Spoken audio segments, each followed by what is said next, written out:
Hello everyone, my name is Ming. Welcome to another video. And today I want to talk about lenses for landscape photography. I want to share some of my personal experience, opinion, thoughts about lenses for landscape photography. I want to tell you some of the lenses that I bought and if they're useful or not, what lens worked for me, what lens doesn't work so well. And this video is not going to be focusing on manufacturers. I'm not going to do a comparison between Nikon 24-70 with Tamron 24-70 and tell you which one to buy. That's not the focus. Today's video is going to be focusing on the focal length, aperture, what do you really need for landscape photography, what do I find, what I really need. So let's get started. I used to shoot with Nikon D750 and that's my first Nikon full-frame camera. The first lens I bought for D750 was Sigma 24-70 f2.8 lens. That's the lens I'm using to film this video right now. So the reason I bought that lens was because first, the price. The price is reasonable. By reasonable, I mean much cheaper than Nikon 24-70. And it's supposed to be a versatile lens from 24mm, which is a wide angle on full frame body, and all the way to 70mm at constant aperture f2.8 that can give you shallow depth of field, or it can give you faster shutter speed. So it's supposed to be versatile. I bought that lens, and for a couple months I only have that lens for Nikon D750. Then I just go out and shoot landscapes. After using it for a while, and then I come back, in Lightroom I found the majority of photos I took was under 35mm, wider than 35mm. I only had one shot I took at 70mm, and that was because I didn't have another lens that goes beyond 70mm. I was trying to get a close shot of the mountain, and I didn't have a telephoto zoom at that time. I only had 24-70, and that's the closest I can get. That's why I shot at 70mm. That's the only photo I have. And the rest of the photo, I would say 98% of the time, 98% of those photos are shots wider than 35mm. And another thing I found is when going through all my photos, I found the majority of the time, the majority of the photos I shot at aperture f8 or aperture f11, especially in sunrise, sunset.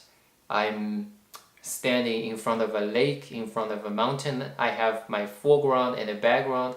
I wish my foreground and background are both in focus, and that I use a very small aperture.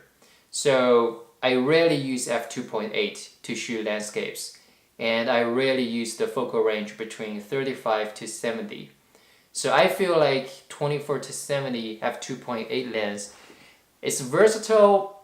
It can do landscape photography work, but it's probably not the best lens to start with for landscape photography, because I just feel like it's a little bit waste since I barely touch a large focal length, and I barely use f2.8. And also I realize I need something that's that goes beyond the 70mm. I need something that allows me to zoom in closer. That's why I bought the second lens for Nikon D750. That's Tamron 70-300 f4 to 5.6. I don't like 70-200 f2.8 because it's too heavy, too big, too bulky. And the Nikon also has 70-200 f4 lens. That's another $1,000. This lens, only $450. About 3 years ago, I participated in a photo contest and I won $500. I used that money to buy this lens. This cost $450. And for that price, it's a great lens. I mean, it's definitely not the sharpest lens that you can find on the market, but for this price, $450, it's reasonably okay. It's acceptable, I mean. So my backpack now has two lenses, 24-70 and a 70-300. And I use 24-70. I use the wide angle side, the 24mm side, to shoot landscapes. And then I have 70-300 to shoot close photos of mountains. And I found I probably need something between 100 to 250. That's the focal length I find I'm using when I go out and shoot with this lens. Also, I choose this lens because it's f4 to 5.6. Like I said earlier, I don't need f2.8 most of the time. So this lens is okay even though the aperture is not that big, it's not that fast. So I think this lens works pretty good for me for a while. I shoot 20% to 30% of the time I shoot with this lens, and 70 to 80% of the time I shoot with 24-70. Another reason I found 24-70 is might not be the best lens to get started with is sometimes I want something that's wider than 24mm. For example, when I went to Chicago, I was in some very abstract buildings and I want to have some architectural shots, and that's the time I found I have to go wider than 24mm. And f2.8 lens, the large aperture, sometimes is good if you are shooting astrophotography, if you are shooting stars.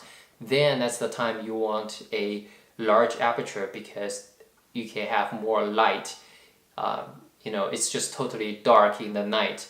So a large aperture can gather more light, so that can give you a cleaner image because you can have lower ISO. But for that matter, if I go out and I shoot Milky Way, I shoot at f2.8, but then again, I want something that's wider than 24mm because I find when I was in mountain trying to shoot Milky Way, I found a 24 is limited. That's why I bought the third lens for Nikon D750. That's this one. That's Tamron 15-30mm f2.8 lens. So first of all, it's a ultra wide angle zoom. It goes all the way to 15mm on a full frame body. It's super wide angle, and aperture is constant at f2.8.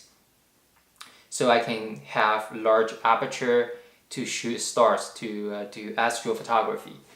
So again, compared to Nikon 14-24mm lens, I prefer this one because first, I read a lot of reviews and I found that this lens, in terms of sharpness, it's not worse than Nikon's, if it's not better. I mean, this is a pretty sharp lens from a third party.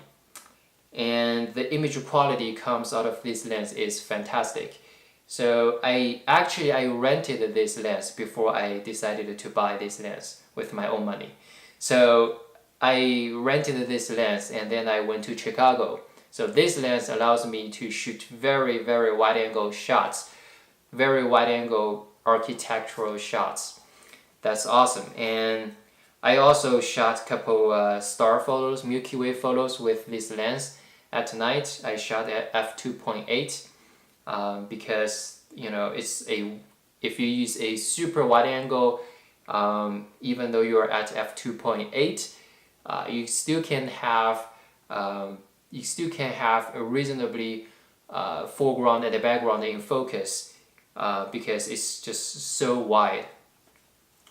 So now at that point, my backpack, my camera bag has this 15-30, 24-70, and a 70-300.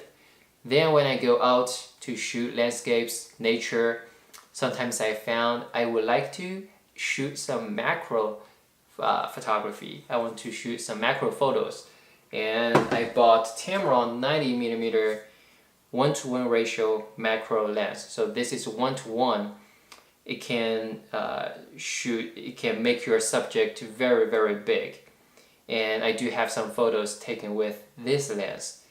So I have 15 to 30 f2.8, 24 to 70 f2.8, and 70 to 300 f4 to 5.6, and a 90mm 1:1 ratio macro lens.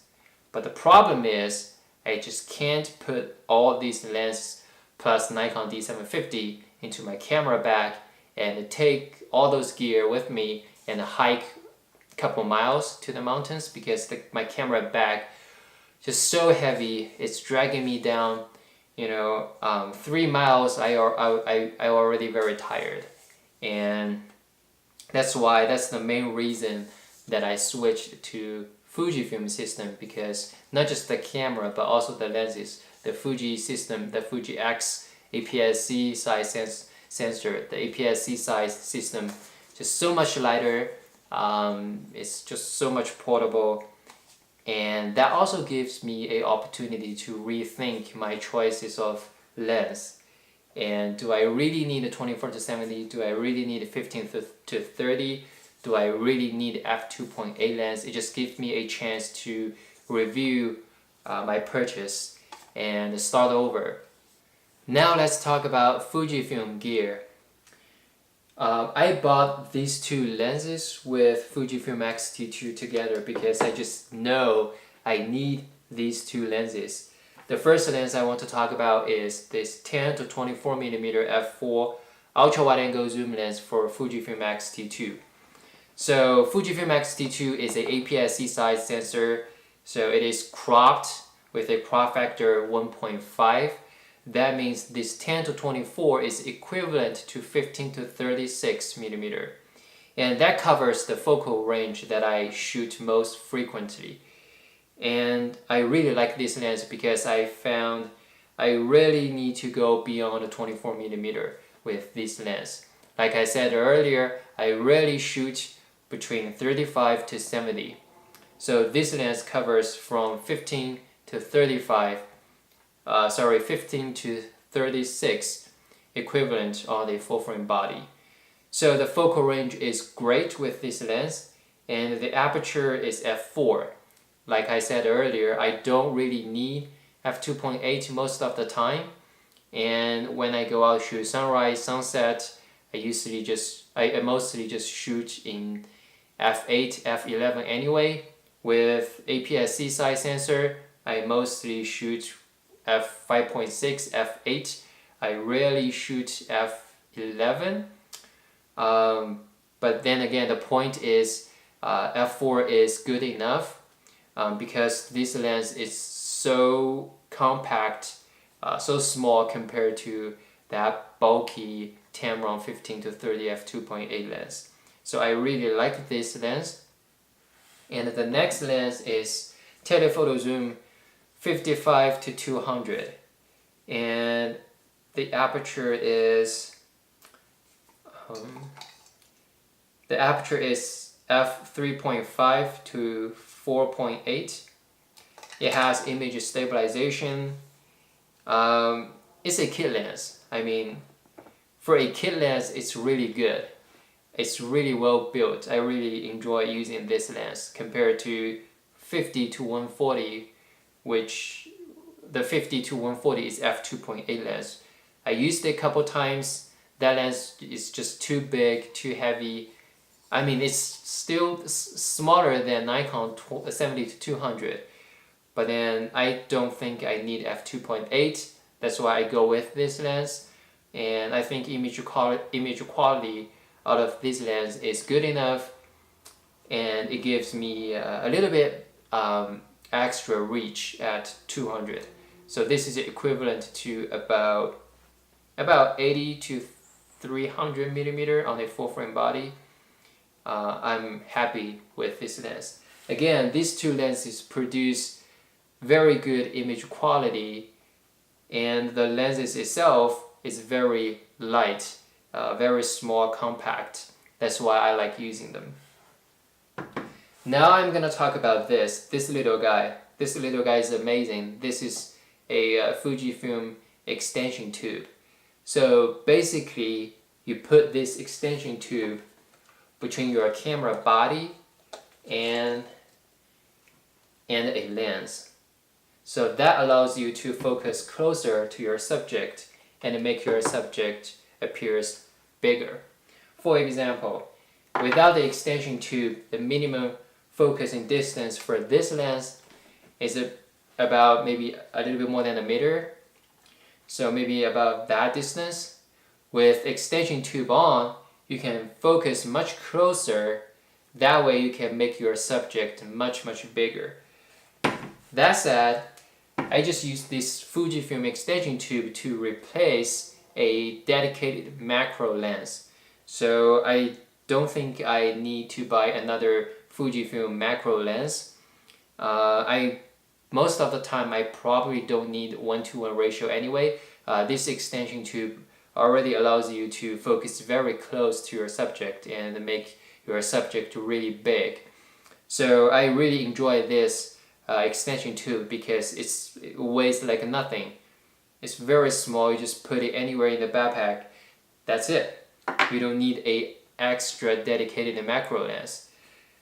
So when I go out, right now when I go out with my Fujifilm system, I take 10-24, 55-200, and this small guy here. So basically that gives me ultra wide angle zoom, telephoto zoom, and a macro lens.